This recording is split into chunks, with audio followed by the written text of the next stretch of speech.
지금이 우리 사찰에서 백중기도가 한창 진행되어지고 있습니다. 백중기도라고 다 들어보셨죠? 자, 이 백중기도 아마 우리 불자 여러분들께서는 다들 잘 아시겠지만 그래도 간단하게 설명을 드리자면 우리 석가모니 부처님의 제자분 중에서 신통제일 목련존자라고 있었습니다. 목건련이라고도 부르고 목련이라고도 부르죠. 이 목련존자께서, 이 목련 스님께서 이제 출가를 하시고 그리고 열심히 이제 수행을 하셔서 깨달음도 얻고 신통력도 얻으셨는데 이제 어머니가 세상을 떠났다는 그런 이야기를 듣게 됩니다. 그래서 신통력으로 우리 어머니가 어디 계시나 찾아봤더니 지옥에 떨어져 있는 것을 발견하게 됩니다. 그래서 쏘스라치게 놀라면서 어쩌다 우리 어머니가 지옥에 떨어지셨나 그렇게 슬픔에 잠기게 되죠. 그러니까 그렇게 훌륭한 아들을 낳았는데도 역시 또 부모하고 자식하고 또 각자의 업이 다 다른가 봅니다. 그래서 어머니는 이렇게 훌륭한 아들을 낳았는데 그만 지옥에 떨어져 버리고 지옥에 떨어질 정도로 못된 엄마의 밑에서 자라난 우리 목련 스님께서는 오히려 거룩한 성자 아라한이 되시고 그러니까 참 인생이란 알다가도 모를 일입니다. 그래서 어떻게 해야 우리 어머니를 지옥에서 꺼내올 수가 있을까? 어머니를 지옥에서 구제할 수가 있을까? 이제 목련 스님이 온갖 신통력을 다 써가지고 어머니를 지옥에서 이렇게 이제 제도하고자 하는데도 어머니의 업보가 너무나 두꺼워서 이 목련존자의 신통력으로는 어머니를 그 지옥에서 꺼내오지를 못하는 겁니다. 너무나 답답하고 슬프고 너무나 괴로운 나머지 석가모니 부처님께 간절하게 청을 올립니다. 석가모니 부처님, 부처님의 신통력으로 우리 어머니를 지옥에서 구제해 주십시오라고 했을 때 석가모니 부처님께서 하신 말씀이 신통의 힘으로는 저 지옥에 떨어진 그대 어머니를 구제하기가 힘들다. 그러면 어떻게 하면 되겠는가?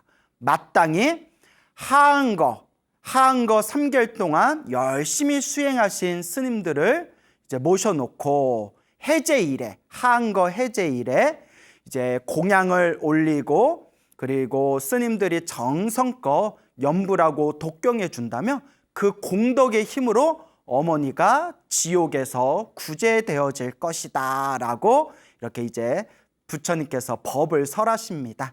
그래서 이 목련존자가 하한거가 해제하고 그날에 여러 스님들께 이제 공양을 올리고 부탁을 드려서 그 대중 스님들의 위신력으로 대중 스님들의 그 가피의 힘으로 지옥에 떨어진 목련존자의 어머니를 이제 지옥에서 구제할 수가 있었다라는 이야기가 지금까지 전해지면서 이렇게 우리의 불교에서는 백중기도를 굉장히 중요한 법회로서 우리가 전승하고 있습니다.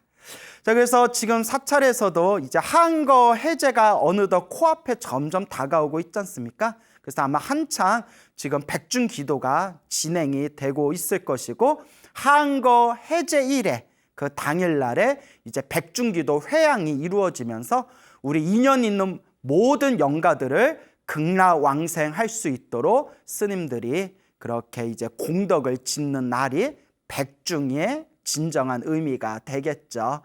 그래서 지금 한창 백중기도가 진행되어지고 있어서 그냥 오늘은 가벼운 마음으로 그 전설의 고향 같은 그런 재미난 영가천도에 대한 이야기, 천도에 대한 옛 이야기를 몇 가지 이렇게 재미나게 버무려 가지고 오늘 여러분들께 소개할까 합니다. 그러니까 오늘 그냥 전설의 고향 보는 느낌으로 그냥 편안하게 옛날 이야기 듣듯이 그냥 편안하게 여러분들이 이제 들어주시면 되겠습니다.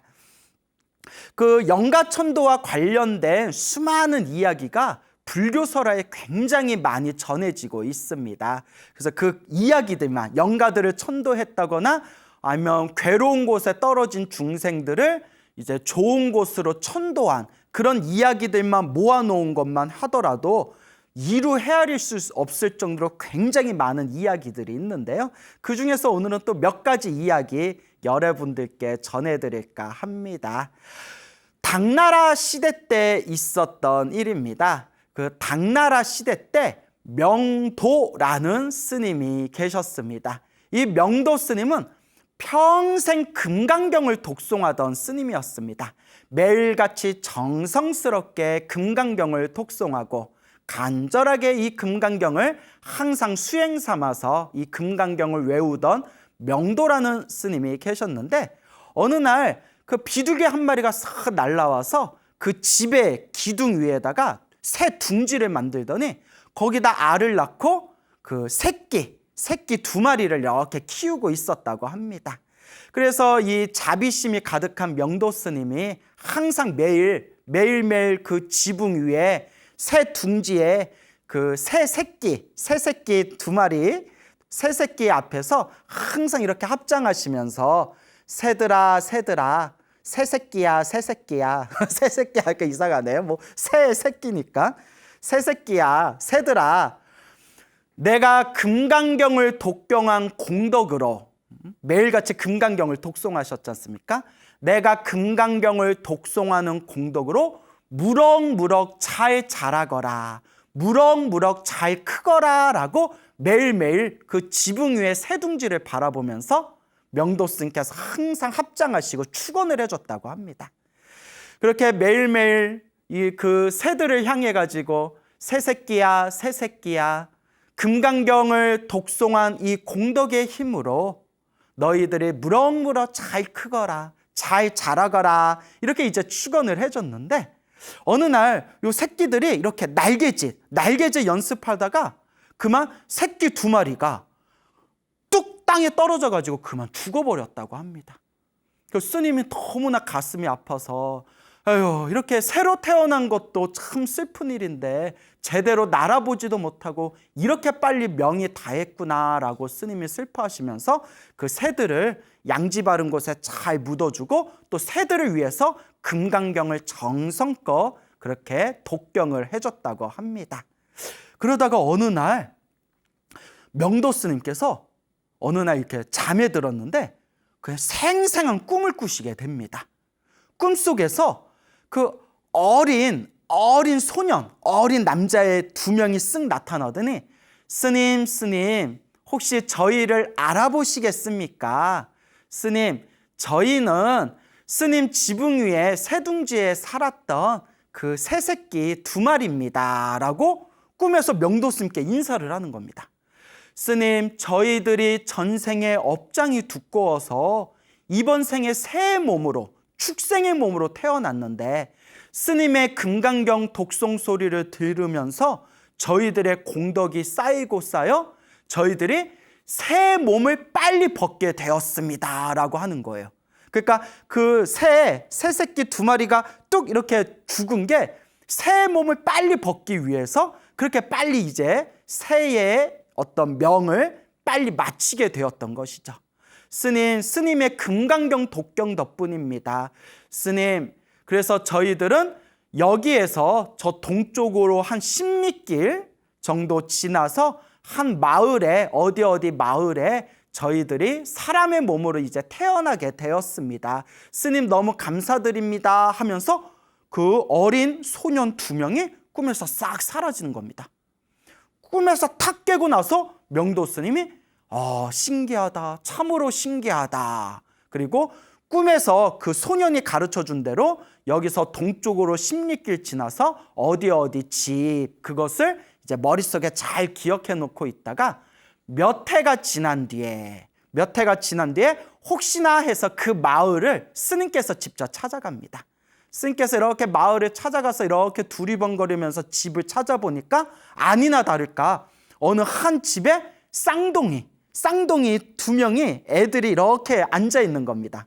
그래서 혹시나 해가지고 이제 스님이 뒤에서 뭐라고 불렀냐면, 얘들아 새 새끼야 이렇게 불렀답니다. 새 새끼야 하고 불렀더니 애들이 자기를 불렀다는 걸 딱 알아챘다는 듯이 싹 스님을 쳐다보면서 마치 오래전부터 알고 지냈던 것처럼 아이들이 한박 웃음을 지으면서 스님을 보며 즐거워했다라는 그런 이야기가 전해지고 있습니다. 그래서 우리 한국 불교에서도 우리가 뭐 49제라든가 천도제를 우리가 이제 봉행을 할 때 영가분들을 위해서 금강경을 많이 독경해 드리거든요. 그래서 이제 사찰마다 조금씩 다르지만 뭐 아미타경을 독경해 주는 사찰도 있고 금강경을 독경해 주는 사찰도 있고 이제 여러 사찰마다 조금씩 특색이 있지만 예전부터 뭐 중국 불교라든가 한국 불교 등등에서는 이 금강경의 공덕이 너무나 뛰어나기 때문에 또 영가를 천도할 때 금강경을 많이 독경해 준 그런 사례가 아주 많습니다. 그래서 이와 같이 금강경 독경 소리를 옆에서 들은 그 공덕의 힘으로 이제 새 몸을 빨리 벗고 사람으로 태어난 그런 신비한 이야기가 지금까지 잘 전해지고 있습니다. 같은 당나라 시대 때 이야기입니다. 그 당나라 시대 때 오가구라는 이름의 사람이 살고 있었습니다. 이제 오가구라는 이름의 사람이 살고 있었는데 오가구에게는 부인이 있었습니다. 부인의 성씨가 왕씨였다고 합니다. 왕씨. 그래서 이제 왕부인이라고 불렸겠죠. 그래서 이 부인이었던 이 왕씨가 어느 날 갑자기 세상을 떠나게 됩니다. 그렇게 이제 세상을 떠나고 나서 약 3년 정도가 지났을 때, 3년 정도가 휙 지났을 때 어느 날 이 남편이었던 오가구의 꿈에 이 3년 전에 죽었던 왕씨 부인이 나타나는 겁니다. 그래서 3년 전에 죽었던 부인이 꿈에 나타나가지고 남편이었던 오가구에게 여보, 내가 전생에 업이 두꺼워가지고 전생에 지었던 악업 때문에 내가 죽은 뒤에 이번 생에 뱀으로 태어났습니다. 제가 뱀으로 태어났습니다. 지금 저 황자파라는 곳에 황자파의 탑 밑에서 제가 살고 있는데, 자, 황자파는 그 당나라의 수도가 장안이거든요. 장안에서 남쪽으로 내려가면 아주 유명한 명승지가 있답니다. 아주 그냥 경치가 수려하기로 유명한 그런 작은 지역이 있는데 그곳을 이제 황자파라고 부른다고 합니다. 내가 황자파에 있는 탑 밑에 내가 지금 뱀으로 살고 있는데 이제 내일 모레면 이제 내가 뱀으로서 목숨이 다하게 되었습니다. 하지만 내가 아직도 악업이 남아있기 때문에 뱀으로서 목숨이 다했다 하더라도 제가 구제받기는 힘들 것 같습니다. 그러니 여보, 부디 내일 제가 있는 탑에 스님을 모셔와가지고 나를 위해서 금강경을 좀 독송해 주십시오. 저를 위해서 공덕을 좀 지어 주십시오. 라고 꿈에서 왕씨 부인이 부탁을 하는 겁니다. 우리 같으면 이제 뭐 제가 결혼은 안 해봤지만 이제 우리 같으면 그래도 같이 부부의 연을 맺었던 여자가 꿈속에 나타나서 여보 내가 전생의 악업으로 인해서 내가 뱀으로 태어났어요. 그래서 내가 이제 내일 모레면 뱀으로서 명이 다하게 되었는데 뱀의 몸을 벗었다 하더라도 아직도 악업이 남아있어가지고 제가 좋은 몸 받기가 힘들 것 같아요. 좋은 방법이 하나 있는데 스님을 모셔가지고 저를 위해서 금강경을 좀 독경해 주십시오. 저를 위해서 공덕을 좀 지어 주십시오. 이런 꿈을 꾸면 우리 같으면 당연히 해주죠. 뭐 그게 뭐 내가 그냥 헛꿈을 꾼 걸 수도 있겠지만 찝찝하잖아요. 꿈에 부인이 나타나서 죽은 부인이 그런 거 부탁하면 이게 진짠가 가짠가 헷갈려도 찝찝해서라도 금강경을 아마 독경해 줄 것 같은데 둘이 사이가 엄청 안 좋았나 봐요. 예? 오가구하고 왕씨 부인하고 사이가 안 좋았나 봐. 그 꿈속에서 남편이 꿈에 나타난 뱀으로 태어났다는 꿈에 나타난 그 부인한테 뭐 화를 내면서 막 꾸짖었대요. 어디 내 꿈에 나타나서 남편한테 이래라 저래라 하냐고 아마 막 꾸짖었나 봐요. 왜 꾸짖었는지는 책에 자세히 안 나와요. 다만 뭐 화를 내면서 꾸짖었대요. 그 남편도 좀 이상하죠. 그래서 제가 생각하기에는 둘이 사이가 안 좋았구나. 사이가 얼마나 안 좋았으면 죽은 부인이 나타나서 금강경 좀 독경해달라는데 거기다 뭐 화를 냈대요. 뭐 화를 내고 짜증을 내니까 부인이 침을 그 오가구 남편 얼굴에다 침을 태 하고 뱉었답니다. 태 하고 침을 딱 뱉으면서 꿈에서 딱 깼대요. 꿈에서 깼는데 그 꿈에서 침 맞은 자리가 화끈화끈거리면서 막 무슨 이렇게 독이 올라가지고 얼굴이 퉁퉁 부어가지고 너무나 얼굴이 아프더랍니다. 꿈속에서 그 침을 맞은 그 자리가. 그 오가구가 아이고 얼굴이야 하고 있을 때 때마침 잠자고 있던 오가구의 친형, 오가구의 형 꿈에도 요 왕씨 부인이 나타났답니다. 왕씨 부인이 딱 나타나가지고 하는 얘기가, 내 남편이 제가 꿈에 나타나서 남편한테 금강경종 독경해달라고 했는데 오히려 뭐 화를 내고 짜증을 내길래 제가 얼굴에다 침을 뱉었습니다. 그게 독이 서린 침이라서 쉽게 낫지가 않을 겁니다. 그러니 용설초라는 풀을 얻어다가 그걸 잘 찧어가지고 얼굴에 바른다면 효험이 있을 겁니다 하고 이제 오가구 친형 꿈에 딱 나타나서 그 얘기를 전한 뒤에 이제 싹 사라지는 거예요. 그러니까 이 오가구의 친형이 형님이 꿈에서 딱 깨고 난 뒤에 이게 무슨 꿈인가 하고 혹시나 해서 동생 오가구 집에 갔더니 아니나 다를까 오가구 얼굴이 퉁퉁 부어있잖아요. 이거 꿈이 진짠가 보다 싶어서 급히 사람을 시켜서 용설초라는 이제 풀을 얻어다가 잘 찧어가지고 이제 얼굴에다 발랐더니 그 도끼로 퉁퉁 부었던 얼굴이 싹 통증과 함께 싹 그냥 다 가라앉아 버렸답니다. 통증도 가라앉고 얼굴도 가라앉으니까 야야야 이거 진짠가 보다, 야야 이거 무시하면 안 된다, 큰일 난다 해서 부랴부랴 스님을 모시고 이제 황자파, 그 꿈에서 왕씨 부인이 얘기했던 그 황자파 탑으로 갑니다. 이제 황자파 탑으로 갈 때 가족들도 집안 식구들도 이게 뭔 일인가 싶어가지고 같이 줄줄이 따라옵니다. 줄줄 이렇게 줄줄이 따라오는데, 그래서 황자파 앞에서 딱 이렇게 황자파 그 탑 앞에서 딱 이렇게 멈춘 뒤에 스님이 간절하게 정성스럽게 이제 독경을 해줬다고 합니다. 금강경 독경을 이제 끝날 때쯤 됐을 때 그 탑 부근에서 긴 뱀이 한 마리 쑥 나타나더니 가족들을 바라보면서 머리를 두리번 하더니 마치 인사하는 듯한 고개짓을 한 뒤에 그 자리에서 목숨이 다 끊어졌다고 합니다. 이 광경을 보고 나서 그 자리에 있던 오가구와 그 자리에 있던 가족들이 다들 놀라워하면서 이와 같이 불교에서 말하는 인과 업보가 분명히 있는 것이구나, 이와 같이 금강경 독송의 공덕이 참으로 뛰어나구나 라는 것을 그 자리에서 다들 체험을 하고 난 뒤에 그 뒤로 오가구를 포함해서 오가구의 가족들이 모두 다 평생 동안 죽을 때까지 매일매일 금강경을 독송하면서 불법을 받들었다라는 이야기가 전해지고 있습니다. 그래서 옛날부터 이 금강경 독송에 대한 영험설화가 굉장히 많거든요. 그래서 우리가 항상 명심해야 되는 것이, 불교는 인과법이지 않습니까?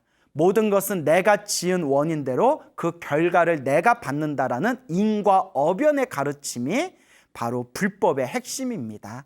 그래서 우리 불자들은 항상 알게 모르게, 내가 지금까지 살아오면서 알게 모르게 몸과 말과 생각으로 지었던 나의 이 업보들을 이번 생에 잘 닦아야 됩니다. 그래서 우리가 항상 알고 지었건 모르고 지었건 이 몸과 말과 생각으로 지었던 이 업보들이 내가 죽은 뒤에도 계속 따라다니기 때문에 내가 지었던 이 업보를 조금이라도 소멸하고 조금이라도 녹이기 위해서는 매일매일 기도하고 염불하고 수행해야 된다라는 것을 꼭 명심하시길 바랍니다. 그래서 이와 같이 금강경에 대한 아주 재미난 영험설화가 불교설화를 찾다 보면 아주 많이 나옵니다. 자, 그리고 명나라 시대 때 있었던 일입니다. 자, 이제 당나라에서 이제 훌쩍 뛰어가지고 이제 명나라 시대 때 있었던 이야기인데, 그때 명나라 시대 때 성천이라는 스님이 계셨습니다. 성천이라는 스님이 계셨는데 평소에 항상 법화경을 매일매일 독송하면서 수행을 아주 잘하던, 수행을 열심히 하던 그런 스님이었다고 합니다. 그런데 어느 날 이 성천 스님이 머무르고 있던 절에 주동연이라는 사람이 찾아왔다고 합니다. 이 주동연이라는 사람이, 성이 주씨고 이름이 동연인가 봐요. 주동연이라는 사람이 이제 성천 스님을 찾아와서 스님, 오래전에, 몇 해 전에 저의 어머님께서 세상을 떠나셨는데 저의 어머니를 위해서 좀 독경을 해주십시오. 저의 어머니가 좋은 곳에 가시라고, 혹은 만약에 좋은 곳에 계시다면 더 큰 복을 누리시라고 저희 어머니를 위해서 독경을 해주십시오. 영가천도 독경을 좀 해주십시오. 라고 이제 청을 올렸다고 합니다. 그래서 이제 성천 스님께서 그 주동연이라는 불자의 어머님을 위해서 정성껏 법화경을 독송했다고 합니다. 그래서 우리 불자님들 중에서도 뭐 법화경 독송하시거나 법화경 사경하시는 불자님들 굉장히 많으시죠? 그래서 이 성천 스님께서 법화경을 정성껏 이제 독경을 하셨는데, 성천 스님이 이제 주동연이라는 그 불자의 어머니를 위해서 법화경 독송을 다 마치고 난 뒤에 이제 주동연이 이제 집으로 돌아왔답니다. 집으로 돌아왔는데, 집으로 돌아와 봤더니 아니 주동연의 그 집에 굉장히 힘이 센 좋은 소가 있었다고 합니다. 아주 힘이 센 좋은 소가 있었는데, 근데 어머니를 위해서 법화경 독송을 마치고 나서 집에 왔더니 그 소가, 그 멀쩡하고 건강하고 힘이 좋았던 소가 갑자기 드러누워가지고 꽥 하고 죽어버린 거예요. 그러니 평소에 그 소를 아끼던 이 주동연이라는 사람이, 뭐 옛날 농경 민족에서는 소가 큰 재산이지 않습니까? 아니 어쩌다가 저 소가 갑자기 죽었나? 아직도 저렇게 건강하고 멀쩡하던 소가 왜 갑자기 죽었나? 왜 하필이면 절에 가서 독경하고 공덕 짓고 왔는데 집안에 오히려 더 좋은 일이 생겨야지 왜 저렇게 소가 죽었나라는 의심이 들더랍니다. 그래서 주동연이 아유 신기하다, 희한하다, 별일이 다 있다, 이렇게 이제 마음속에 오만 의심이 들지 않았겠습니까? 그런데 또 이제 그날 꿈을 꿉니다. 꿈을 꿨는데 몇 해 전에 돌아가신 어머니가 이제 꿈에 나타나신 거예요. 어머니가 꿈에 싹 나타나시더니 아들아 아들아 라고 이제 꿈에서 어머니가 아들을 부르면서, 아들아 내가 죽은 뒤에 전생에 빚이 많아가지고 그 빚을 갚느라 내가 너네 집안에 소로 태어났었다. 소로 태어나서 내가 그 빚을 갖고 있는 와중에 네가 나를 위해서 그 성천 스님이라는 분에게 법화경을 독송해가지고 그 공덕을 나한테 줬기 때문에 내가 이렇게 빨리 소의 몸을 벗게 되었다 라고 그렇게 이제 아들아 아들아 하면서 어머니 꿈을 꾸게 된 거예요. 꿈에서 딱 깨고 나서 야 살다 이런 일이 다 있구나, 별일이 다 있구나 싶어가지고 그 다음날 다시 이제 성천 스님을 찾아가서 성천 스님께 그 자초지종을 설명한 뒤에, 스님 저의 어머니를 위해서 다시 한번 정성껏 독경을 좀 올려주시기 바랍니다 라고 이제 부탁을 합니다. 그래서 이제 성천 스님이 그 어머니를 위해서 이제 공양을 올리고, 그리고 그 어머니를 위해 정성껏 독경을 하면서 그렇게 이제 천도 발언을 했더니, 그 다음날 그 성천 스님께서 법화경을 간절하게 독송해 주시고 나서 이제 다시 그 다음날 이 주동연의 꿈에 다시 어머니가 나타났다고 합니다. 아들아 아들아 너무나 고맙다, 참으로 고맙다, 너 덕분에 내가 빨리 사람 몸을 받게 되었다, 정말 고맙다 아들아 라고 그렇게 아들에게 마지막 작별 인사를 하면서 어머니가 이제 좋은 곳으로 떠나게 되셨다라는 그런 법화경 영엄설화가 전해지고 있습니다.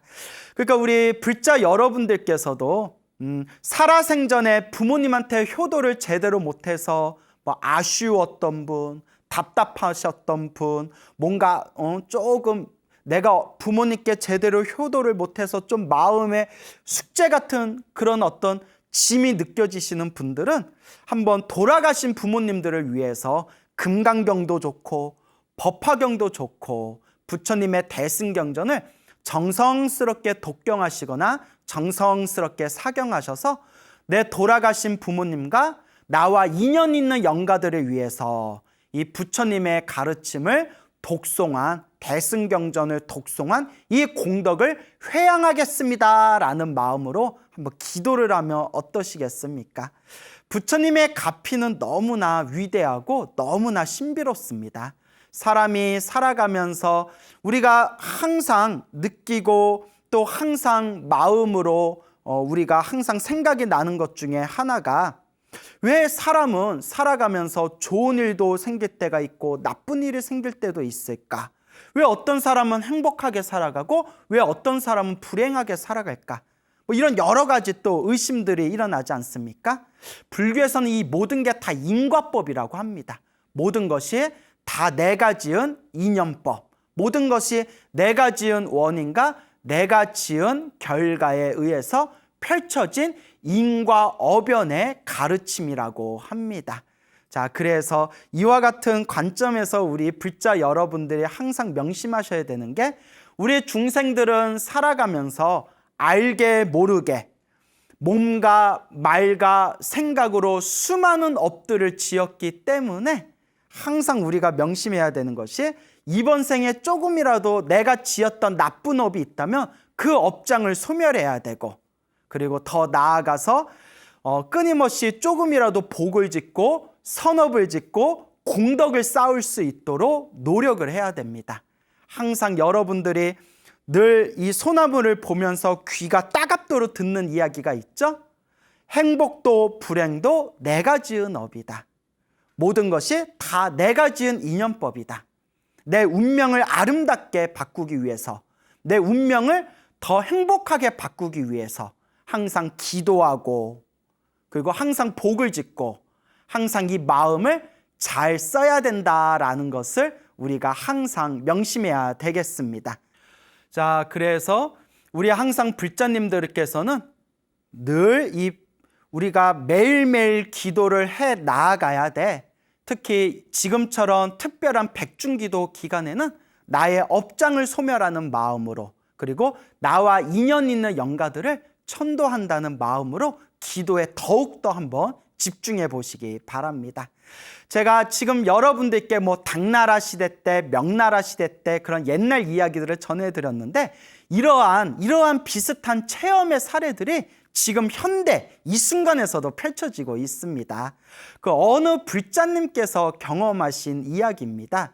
그 어느 보살님이 계셨는데, 이 보살님께서 언젠가부터 꿈을 꿨는데 꿈자리가 항상 뒤숭숭하더랍니다.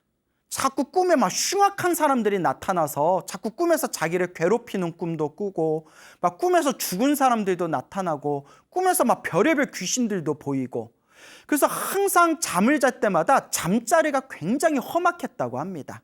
그래서 그냥 잠을 자는 것 자체가 굉장히 스트레스였다고 해요. 그리고 희한하게 그 꿈자리가 뒤숭숭해지면서 그게 1년이 지나고 2년이 지나고 3년이 지나면서 몇 년 동안 거의 매일매일 꿈자리가 뒤숭숭한 것도 막 스트레스가 받는데, 언젠가부터 자꾸 집안에 안 좋은 일들이 생기더래요. 그 꿈자리가 뒤숭숭할 때마다 항상 집안에 안 좋은 일이 생기니까, 어떨 때에는 어느 날 꿈자리가 안 좋을 때는 이거 또 집안에 안 좋은 일이 생기려나? 그런 막 엄청난 스트레스가 느껴질 정도였다고 합니다. 그래서 너무나 답답한 나머지 요 보살님께서, 요 불자님께서 우연히 굉장히 기도를 많이 하신 노스님을 만나 뵙게 됩니다. 그래서 기도를 많이 하셨던 그 노스님을 이제 만나 뵙고 이런저런 이야기를 하다가, 이제 자기가 항상 꿈자리가 뒤숭숭하고, 그리고 꿈자리가 안 좋을 때마다 집안일에 자꾸 시끄럽고 막 속 끓는 이야기들이 막 그렇게 생긴다, 이런 이제 말씀을 드렸더니, 그 노스님이 이렇게 이제 고개를 끄덕끄덕거리면서, 그 불자님 집안에 그 영가작용이 많은 것 같다. 그 집안 조상 쪽에 그 안 좋게 돌아가신 그런 영가들이 좀 많은 것 같다. 그러니까 보살님, 그 지장경 기도를 좀 해보십시오 라고 하면서 매일매일 지장경을 독송하고 매일매일 시간 낼 때마다 지장보살 연부를 열심히 하라고 그렇게 이제 당부를 하셨다고 합니다. 그리고 요 이제 보살님이 또 이제 전생에 성근이 있었는지 착한 뿌리가 있었는지 그 노스님 말씀을 듣고 그날로 열심히 지장경을 독경하고 그리고 시간이 날 때마다 항상 이렇게 지장보살 연부를 했대요. 근데 여러분 이게 중요한 게 있어요. 제가 소나무를 통해서 여러 번 말씀을 드렸지만 스님이 기도하라는 말 딱 듣고 열심히 기도하는 사람들은 정말 전생에 성근, 착한 뿌리가 있는 사람들입니다. 너무 업장이 두껍고 너무 업보가 두꺼운 사람들은 정말 기도를 해야 되는데도 기도를 안 해요. 그거 참 희한하죠? 기도를 안 합니다. 업이 두꺼운데 기도하기가 싫거나 기도에 대해서 믿음이 안 가거나 그땐 그냥 묻지도 말고 따지도 말고 그냥 기도하기가 싫어요. 그리고 또 기도를 하기는 하는데 자꾸 장애가 생겨요. 막 기도하면서 어떤 분은 기도하면서 자꾸 뭐 하품이 나온다는 분, 자꾸 뭐 짜증이 나고 화가 난다는 분, 어떤 분은 기도 좀 하려고 하면 그렇게 몸이 아프대요. 이것도 다 업보고 업장입니다. 자꾸 내가 기도를 못하게 나를 뒤흔드는 거거든요. 그 고비를 이겨내야 됩니다. 그래서 기도를 하면서 뭐 자꾸 이런저런 현상들이 일어날 때마다 지금 내 업이 소멸되고 있는 과정인가 보구나. 이런 고비들을 이겨내야 내가 내 업장을 소멸하고 내 공덕과 내 선업을 더 쌓아나갈 수가 있구나라는 것을 마음속에 계속 중심을 세우면서 기도에 집중해야 됩니다.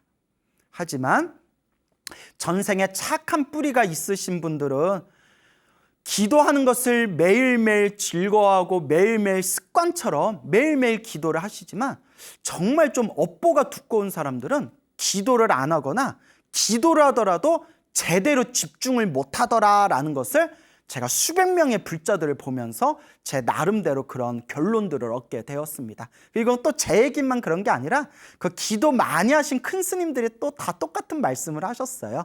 야, 광우야, 정말 업장이 두꺼워서 기도해야 되는 사람들이 희한하게 기도를 안 한다. 그리고 기도를 하더라도 너무 업장이 두꺼우면 기도에 집중을 못하고 자꾸 낮아빠진다. 이런 얘기를 이제 옛 어른 스님들께서 그렇게 지나가는 말로 툭툭 던지신 적이 있습니다. 참 묘하죠? 그래서 여러분들 만약에 기도를 하는데 너무너무 집중이 안 되고 막 힘들고 짜증 날 때 내 업장이 녹고 있는 과정이구나. 이 고비를 넘겨야 내 팔자가 바뀌는 거구나 라고 중심을 딱 세우면서 매일매일 조금씩이라도 그 자신만의 기도에 집중하시길 바랍니다. 그래서 이 보살님이 매일매일 이제 지장경을 독송을 하시는데 그 지장경을 독경하고 지장보살 연부를 하면서 점점 꿈자리가 좋아지는 거예요. 예전에 일주일에 6번 악몽을 꿨다면 점점 일주일에 5번, 4번, 3번, 일주일에 한두 번 점점 이제 꿈자리가 편안해지니까 야, 이거 진짜 뭔가 있나 보다. 이거 진짜 효험이 있나 보다. 그래서 뭔가 마음의 맛을 느끼니까, 뭔가 체험의 맛을 느끼니까, 내면의 맛을 느끼니까 재미가 붙어가지고 더 열심히 기도하셨대요. 그렇게 더 열심히 기도를 하셨는데 그렇게 지장경을 한 몇백 독 정도 했대요. 몇백 독. 몇백 독이면 엄청난 거죠. 몇십 독도 아니고 몇백 독을 이제 지장경을 했는데 지장경 몇백 독 한 몇 년에 걸쳐서 했겠죠. 어느 날 꿈을 꿨는데 꿈에서 평소에 그 꿈에서 자주 보였던 그 흉악한 사람들, 막 그 귀신들, 막 그 죽은 사람들, 막 그런 이상한 악귀들이 다들 새 옷을 입고 깨끗한 새 옷을 입고 밥상을 차려놓고 밥을 맛있게 먹더니 다들 멀리 떠나는 꿈을 꿨대요. 그래서 꿈에 보이던 그 흉악한 사람들이 다들 이제 깨끗한 옷으로 갈아입고 그렇게 좋은 얼굴로 밥상에 차려진 밥을 맛있게 자신 뒤에 다들 멀리 떠나는 꿈을 꾸고 난 뒤에는 다시는 악몽을 꾸지 않으셨대요. 말 그대로 영가천도가 된 거죠. 그동안 알게 모르게 묵혀 있었던 머나먼 전생에서부터건 혹은 조상 대도로 묵혀 있었던 나와 인연이 있었던 영가들이 그렇게 다들 이제 좋은 곳으로 천도가 된 겁니다.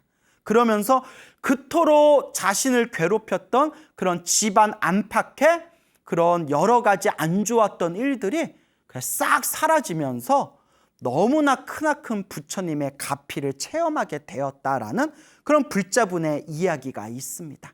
참으로 신기한 일이 아닐 수가 없습니다. 예전에, 오래전이었어요. 몇 년 전에 어느 보살님이, 중년의 보살님이 계셨는데 좀 너무나 힘들고 괴롭고 답답한 일들이 있으니까 저한테 스님 어떻게 해야 되겠습니까? 라고 해서 업장을 소멸해야 됩니다 라고 하면서 그분한테 제가 지장경 100독을 하십시오 라고 얘기했어요. 한글로 번역된, 우리말로 해석된 지장경 100독을 한번 해보십시오.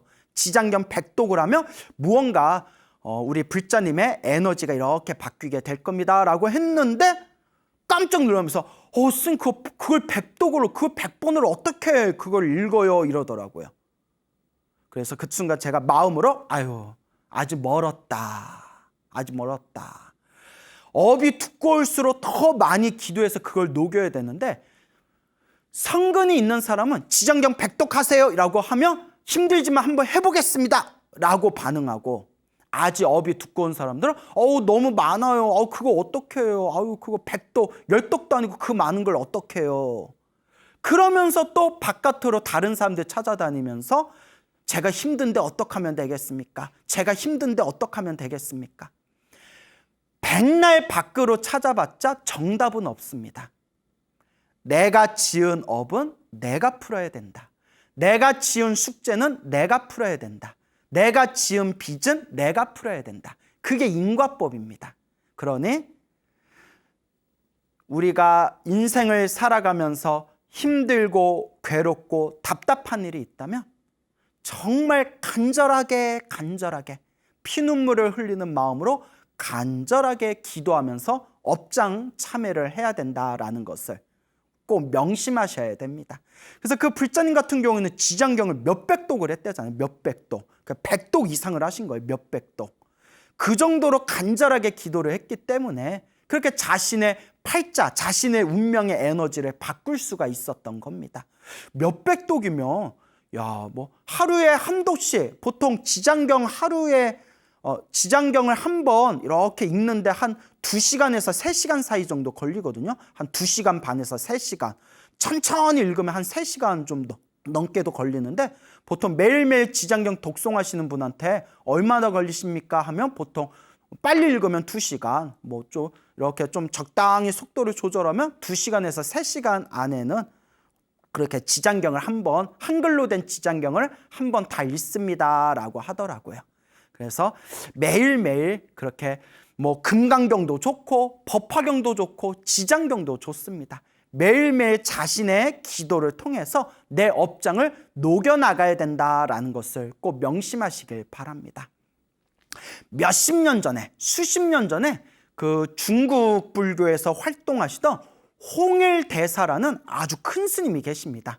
그 근대 중국 불교 4대 고승이라는 분이 있거든요. 그 4대 고승 중에 한 분이 바로 이 홍일대사라는 분이 계시는데 지금도 저 중국 불교나 대만 불교에서는 아주 존경받는 큰 스님이십니다.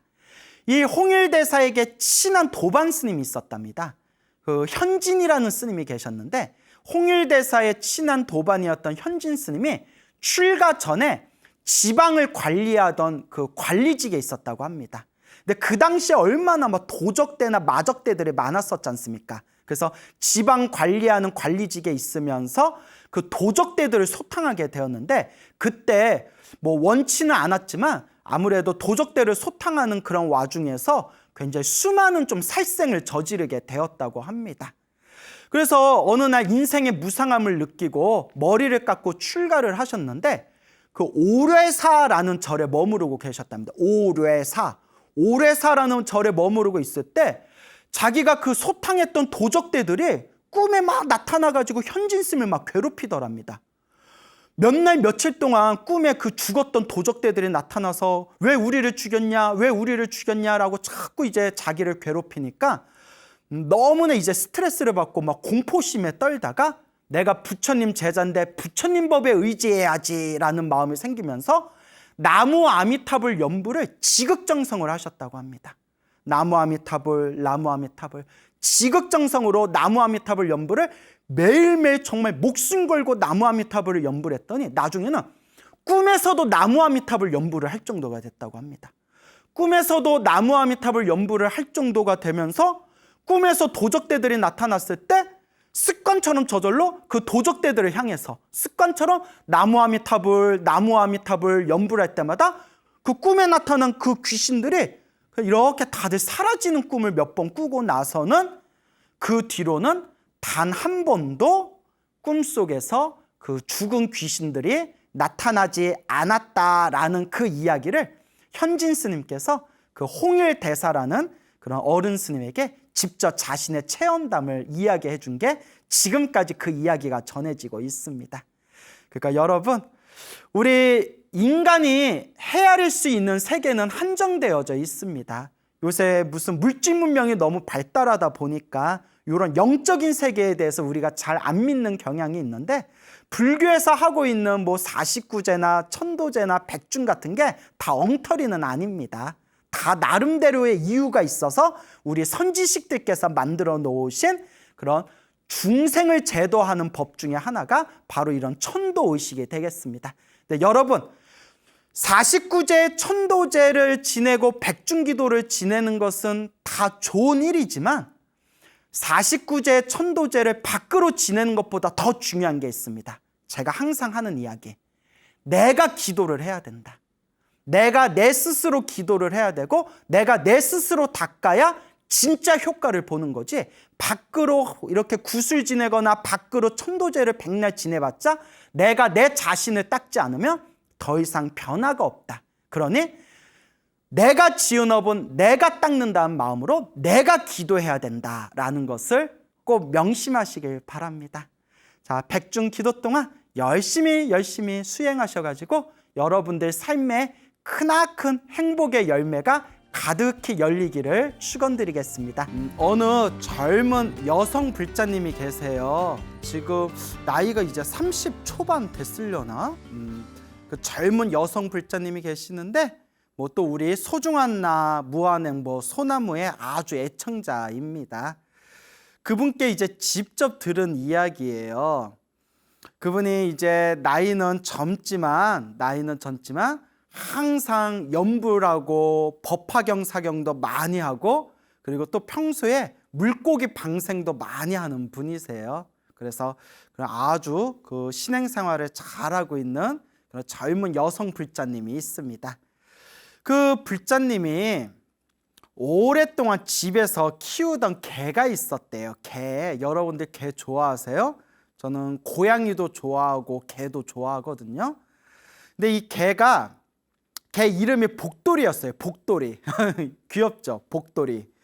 이름이 복돌이였는데 집에서 15년을 살았대요. 15년. 개가 15년 살면 굉장히 장수한 거죠, 여러분. 뭐 10년만 넘게 살아도 오래 살았다 그런다면서요.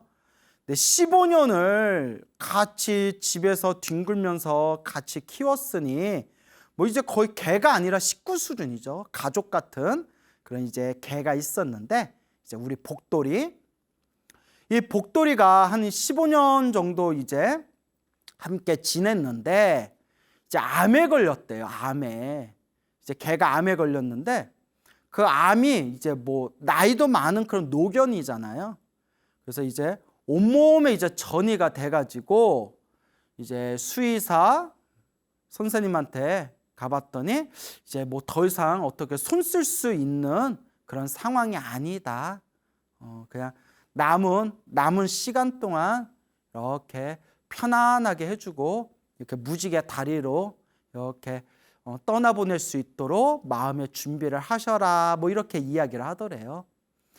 그래서 온몸에 이제 암이 전이가 된 15년 동안 전들었던 이 복돌이를 위해서, 복돌이가 이제 언제 세상을 떠날지 모르잖아요. 언제 죽을지 모르니까 엄마하고 요 보살님이, 불자님이 엄마하고 같이 번갈아 가면서 복돌이한테 간절하게 깨서 나무 아미타불 연불을 해줬대요. 야, 복돌이가 복이 많아. 복돌이가 세상에 또 이렇게 좋은 불자 주인을 만나가지고 우리 복돌이 좋은데 가라고 나무 아미타불 연불을 저렇게 몇 날 며칠 동안 정성껏 해줬대요.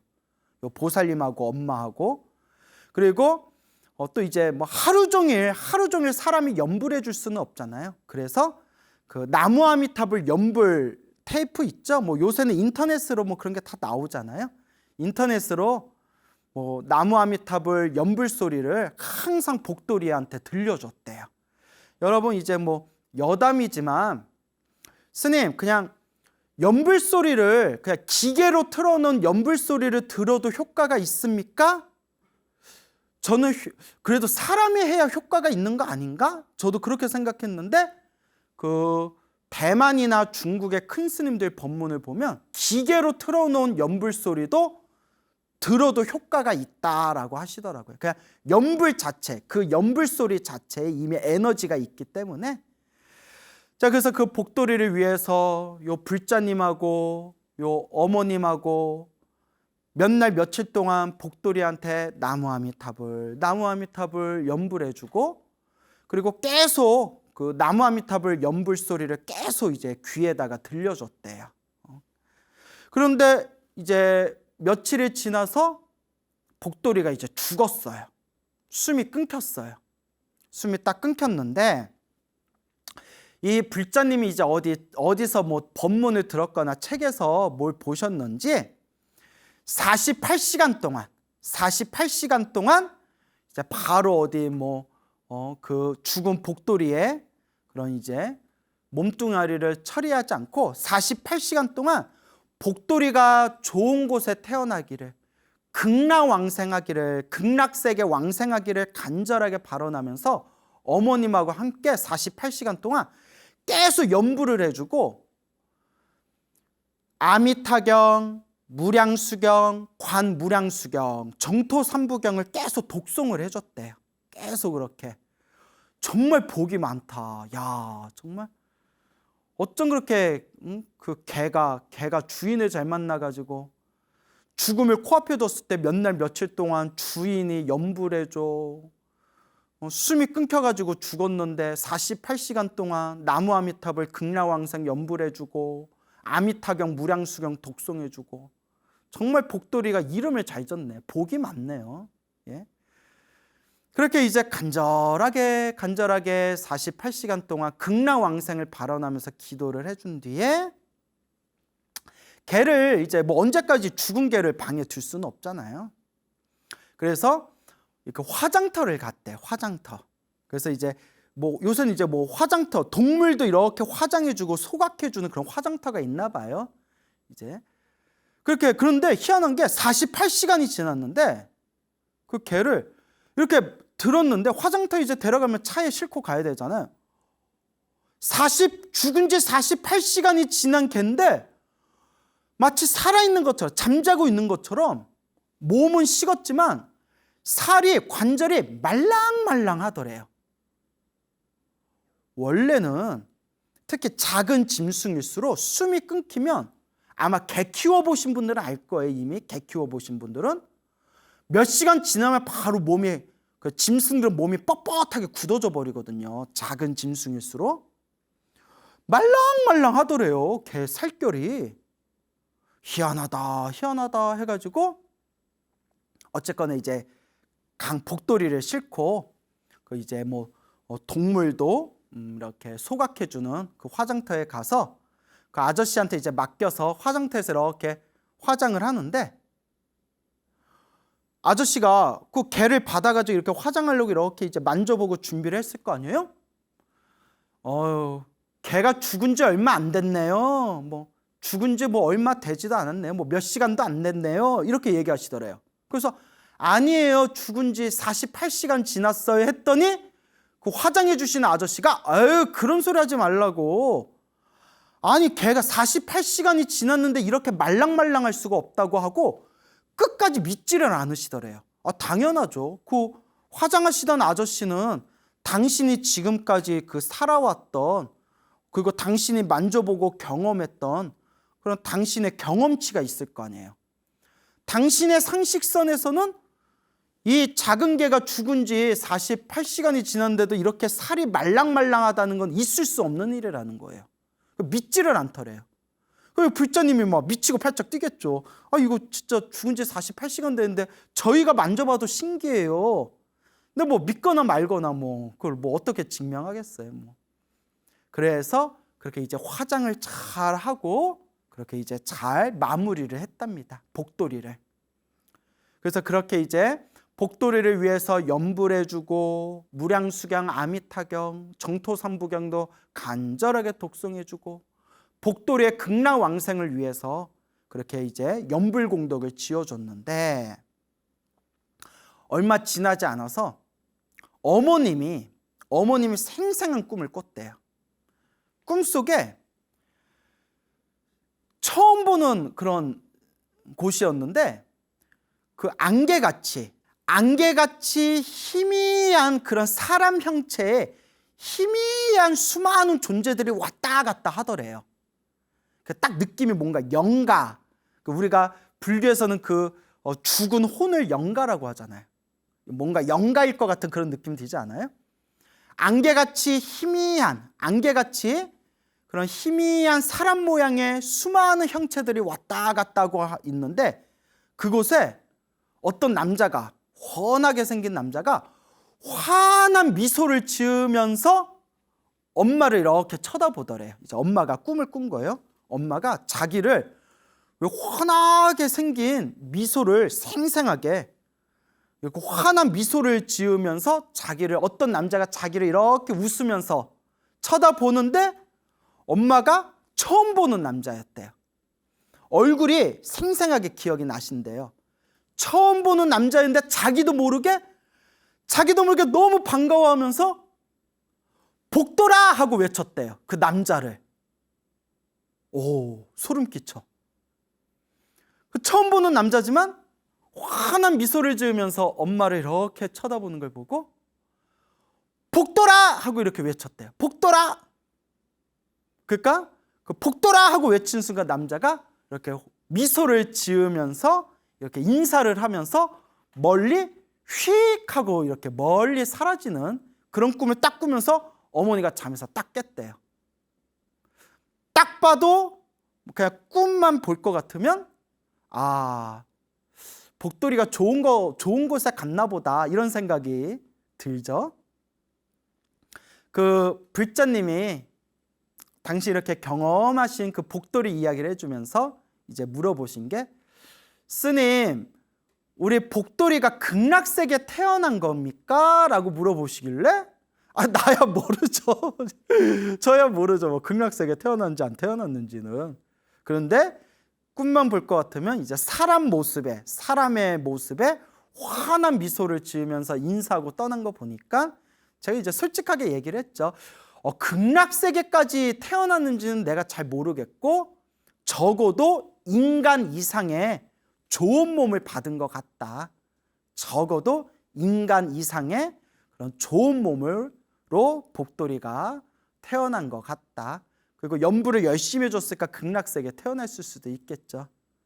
그렇게 얘기를 하면서 정말 그 강아지 복돌이가 정말 복이 많구나. 정말 복이 많구나.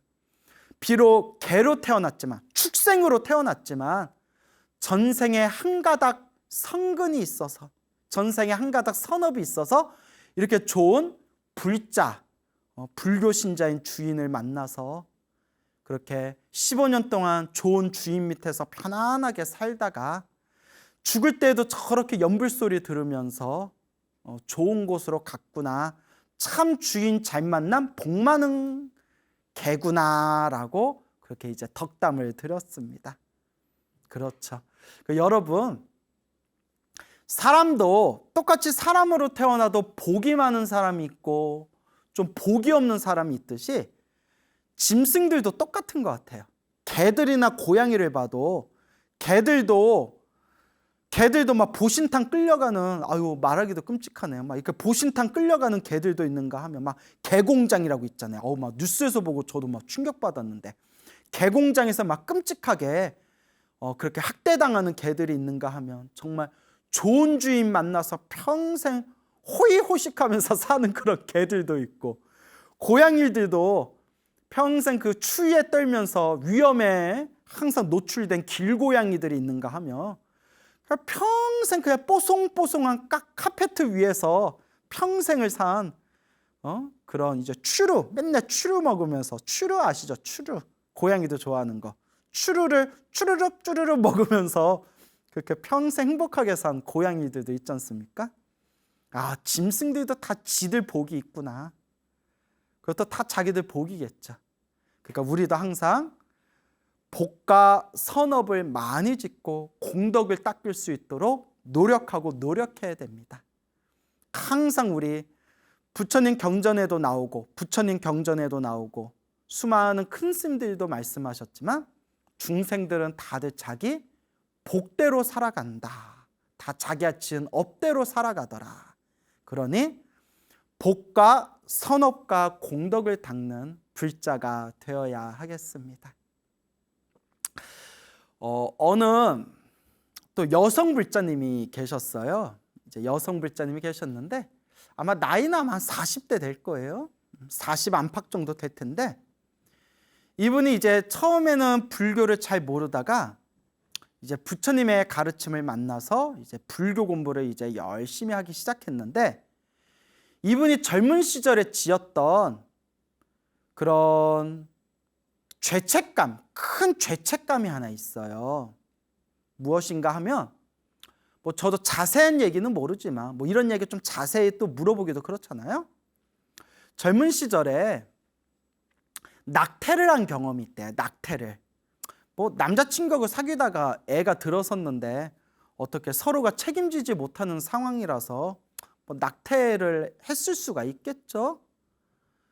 그래서 이제 자궁에 있는 아이를 떼어난 그런 경험이 있었는데, 그게 두고두고 그게 이제 죄책감으로 남아 있는 거예요. 그러니까 아이에 대한 미안함이겠죠.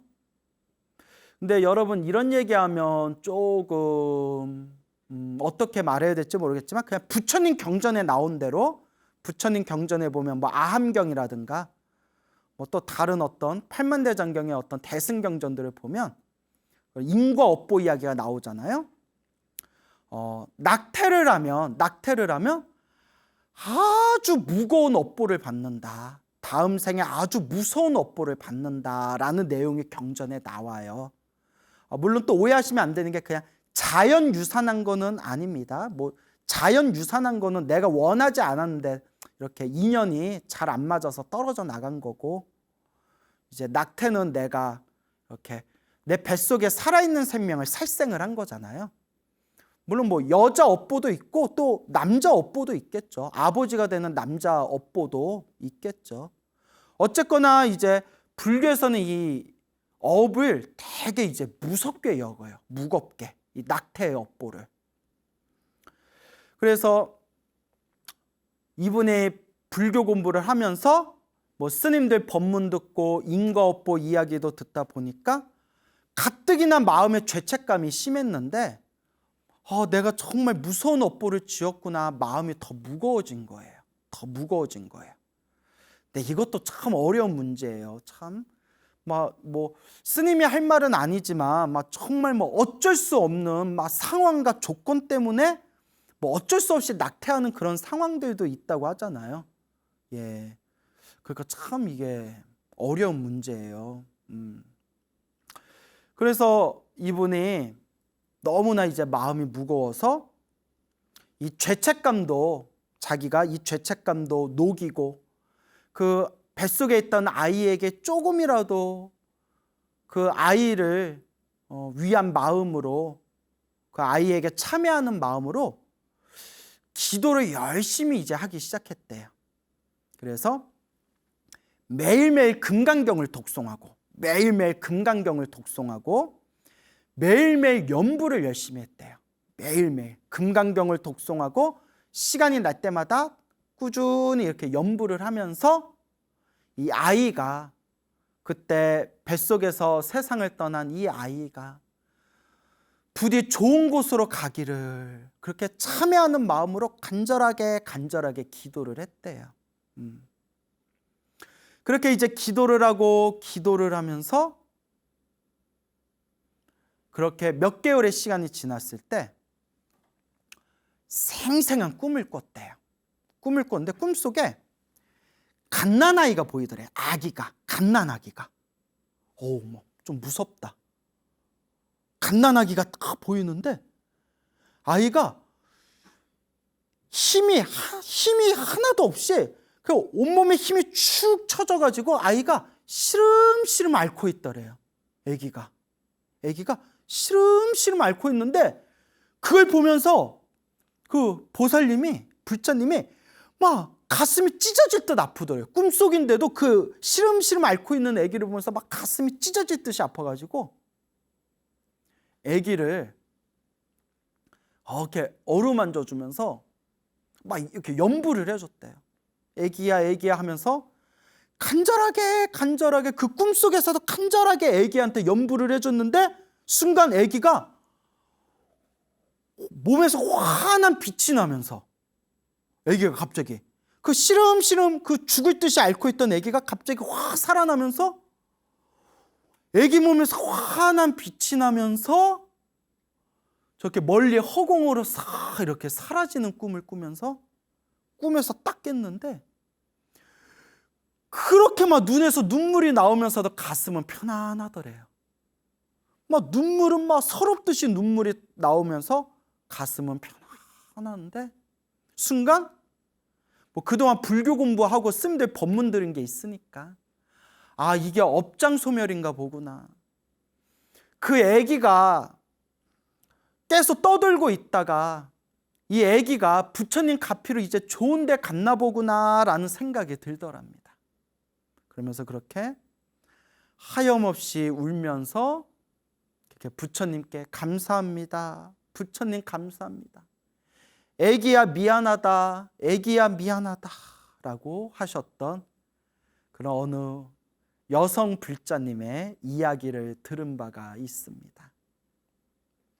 그래서 여러분, 사람은 다 자기만의 사연이 있고 또 자기들만의 어떤 또 말로써 다 표현 못할 곡절들이 있지 않습니까?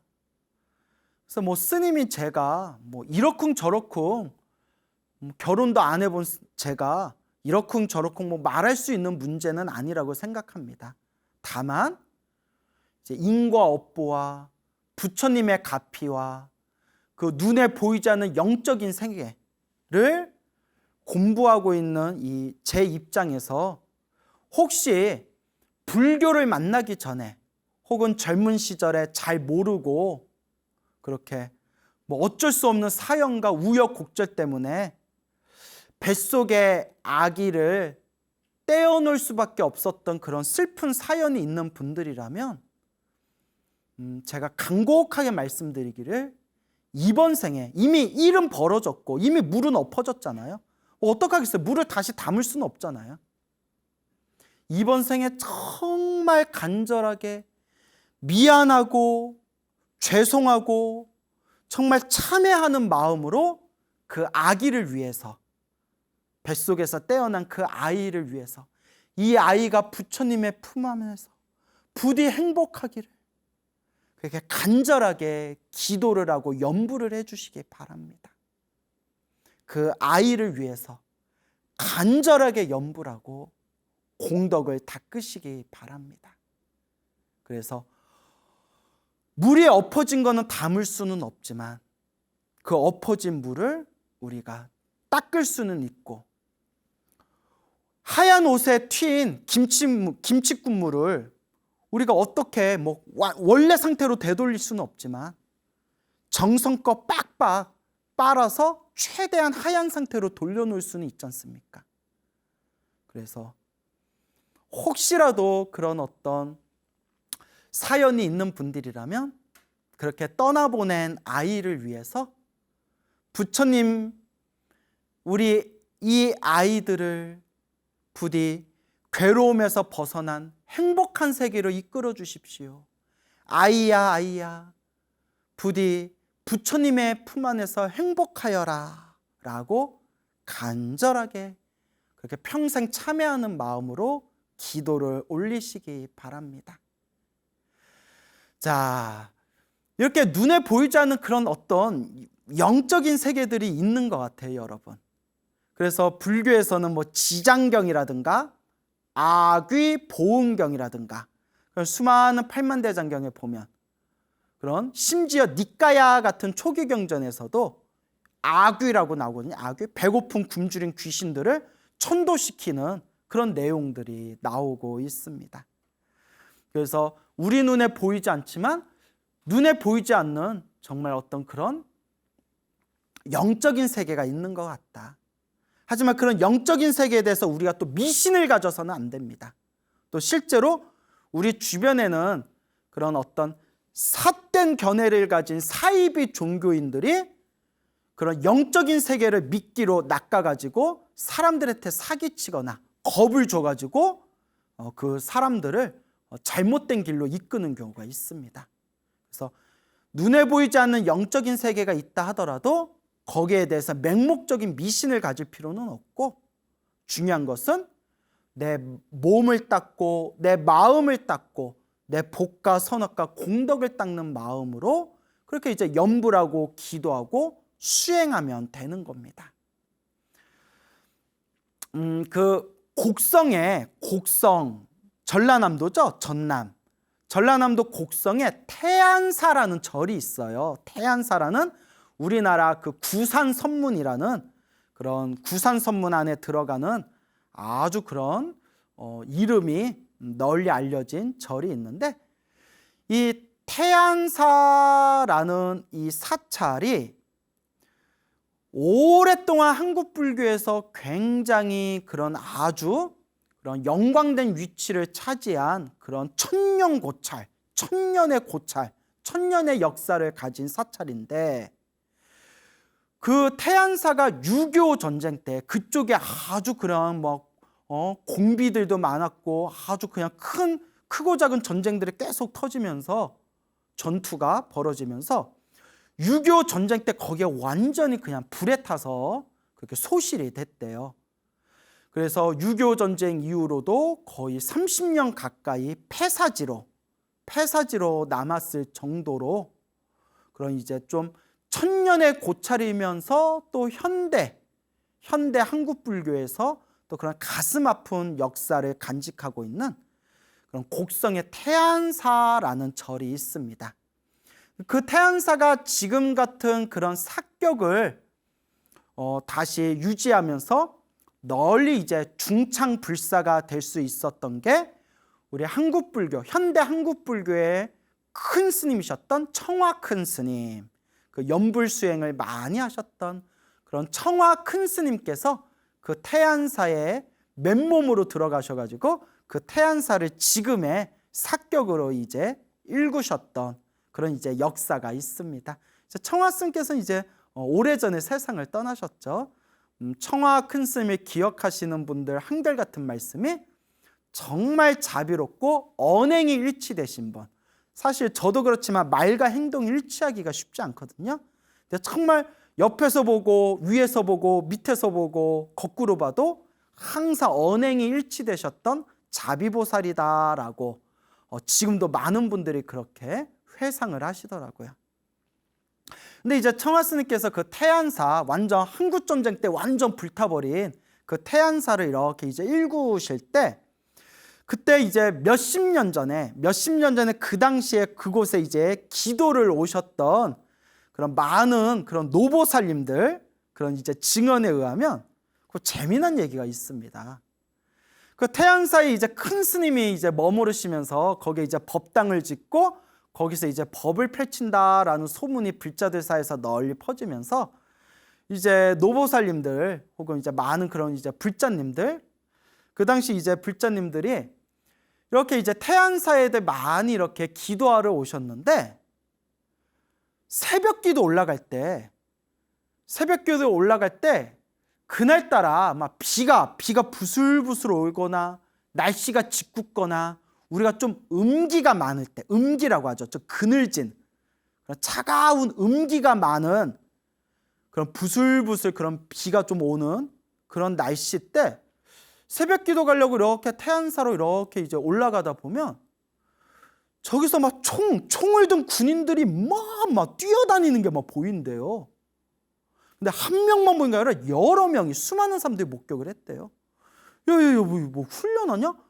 아니 뭐 총 든 군인들이 막 뛰어다니고 막 우르르 막 왔다 갔다 하고 막 이러니까 뭐 훈련하나? 근데 어렴풋하지만 자세히 보면 좀 복장들이 이상하더래요. 어머 저거 뭐야? 어머 저거 뭐야? 눈치채셨죠?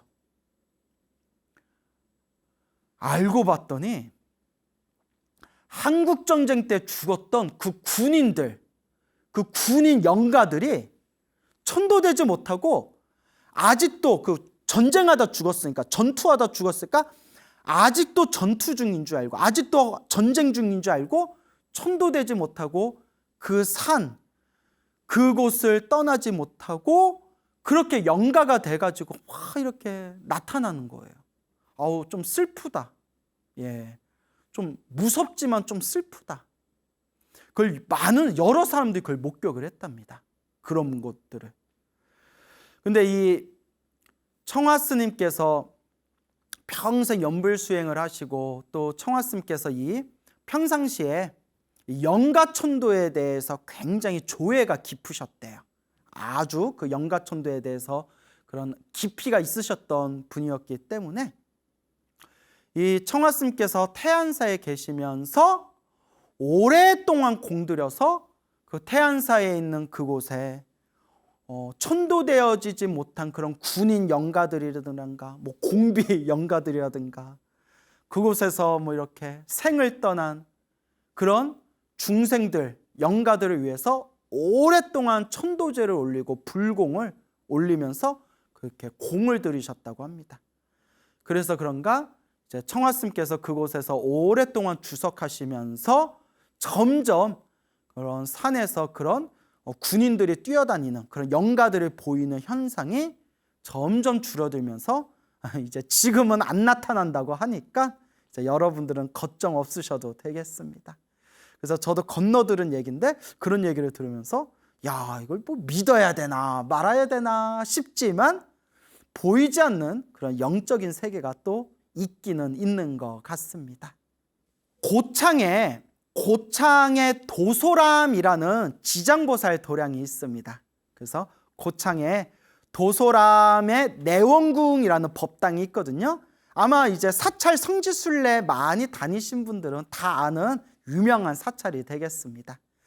그 도소람 내원궁에 오래전에 아주 불심이 깊은 그런 보살님이 계셨다고 합니다. 그 여성 불자님이 계셨는데 이 불자님께서 원래는 불교에 대해서 전혀 관심도 없고 불교가 무엇인지도 잘 몰랐대요.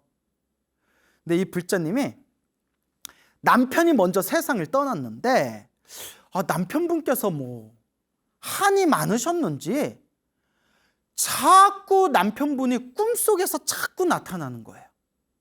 남편분이 매일매일 항상 꿈속에 나타나면서 자꾸 주변 일들이 뒤숭숭하고 꿈자리도 안 좋고 주변 일들도 뒤숭숭하고 죽은 남편이 항상 꿈속에 나타나니까 너무나 힘들고 답답해서 굿도 크게 하셨대요. 아주 굿도 크게 하셨지만 전혀 효과가 없었대요. 그렇죠 여러분. 뭐 제사 한 번 지내고 굿 한 번 지냈다고 모든 일이 술술 풀리면 이 세상에 그런 일로 괴로울 사람들이 누가 있겠어요. 근데 이게 전생의 어변이 강하면 업보가 깊으면 이런 게 뭐 한두 번에 해결될 일이 아니에요. 그래서 이제 괴로움에 이렇게 지치고 지친 나머지 이제 모든 걸 다 내려놓고 도소람 내원궁에 오셔가지고 그곳에서 간절히 기도 생활을 시작하셨대요. 그래도 이렇게 부처님의 가르침을 만나서 기도를 할 수 있었다는 것은 그래도 이 불자님이 전생에 착할선 뿌리건, 전생에 지어놓은 착한 뿌리가 있었기 때문에 그래도 이 부처님 법을 만난 겁니다. 그 내원궁에서 3년 동안 정말 간절하게 3년 동안 기도를 하셨대요. 그래서 주변에 기도 오신 분들이 다들 깜짝 놀랄 정도로, 옆에서 기도 오신 분들 옆에서 보면 다들 입을 떡 벌리고 깜짝 놀랄 정도로 그렇게 지극정성 기도를 하셨대요. 그렇게 몇 년? 3년을 넘게 기도를 하셨는데 생생한 꿈을 꾸셨대요. 꿈속에 그 냇가가 있는데 그 맑고 깨끗하고 투명한 냇가에 막 물고기들이 막 수두룩하더래요. 그래서 그 뜰채 있죠, 뜰채로 물고기를 건져가지고 다시 풀어주고, 물고기를 건져서 다시 풀어주고, 물고기를 건지면서 다시 풀어주는 꿈. 그러니까 하염없이 그 맑은 냇가에서 물고기를 뜰채로 떠서 다시 풀어주는, 그걸 반복하는 그 생생한 꿈을 딱 꾸고 깨었대요. 그래서 이게 무슨 꿈인가 하고 기도를 많이 하신 스님께 여쭤보니까 어허, 우리 보살님 영가천도 참 잘했네. 수많은 영가들을 다 그렇게 천도했네 라고 얘기하시더래요. 아니나 다를까 그 꿈을 꾸고 나서 다시는 남편이 꿈에 나타나지 않았다고 합니다. 참 묘하죠. 그리고 한 가지 더 큰 또 가피를 경험한 게 막 허리도 안 좋고 다리, 무릎도 안 좋고 온몸에 그냥 관절이 엉망이라서 한 달에 한 번씩 영양제 주사를 맞아야 할 정도로 그 몸의 상태가 안 좋았는데 기도하다가 꿈에서 어떤 남자가 나타나서 몸에다가 침을 딱 놔주는 꿈을 꾸고 난 뒤에 그 꿈을 꾸고 나서 몸의 관절의 통증이 싹 사라지고 몸의 건강이 굉장히 좋아져서 많이 편안해지는 그런 가피도 체험했다고 합니다. 그래서 그 불자님이 지금도 이 부처님의 은혜를 갚는 마음으로 지금도 신행생활을 잘하고 계신다고 합니다. 정말 놀라운 일이 아닐 수가 없습니다.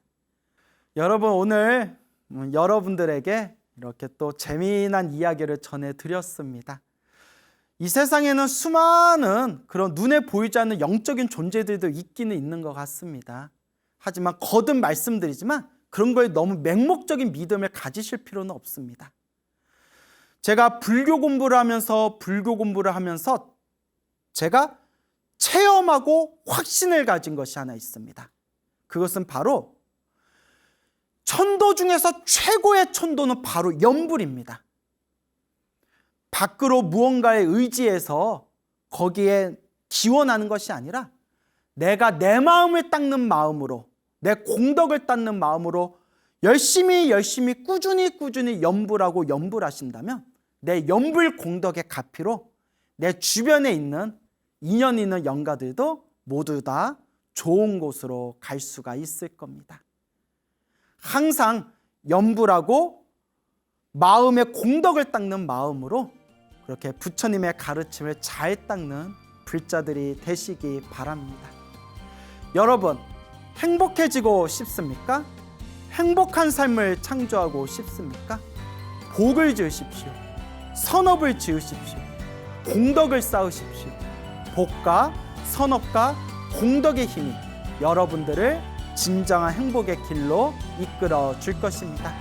여러분, 성불하십시오.